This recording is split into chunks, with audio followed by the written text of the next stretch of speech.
ایک ظالم بادشاہ کنعان اور اس کی قوم کی توبہ۔ ایک سچا ایمان آفروز واقعہ۔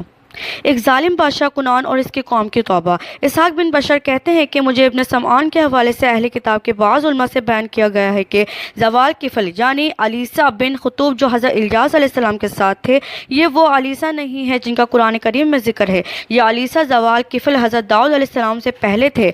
ان کا قصہ ہے کہ وہاں ایک ظالم بادشاہ کنعان نامی ہوا کرتا تھا اور اس کے ظلم و عدوان کا کوئی مقابلہ نہیں کر پاتا تھا۔ یہ زوال کفل اس وقت میں چھپ کر اللہ تعالیٰ کی عبادت کیا کرتے تھے اور اس کی مملکت میں اپنے ایمان کو چھپائے ہوئے تھے۔ کسی نے بادشاہ کو خبر کر دی کہ ایک شخص تمہاری مملکت میں فساد مچا رہا ہے اور تمہاری عبادت کے سوا غیر کی عبادت کی دعوت دیتا ہے۔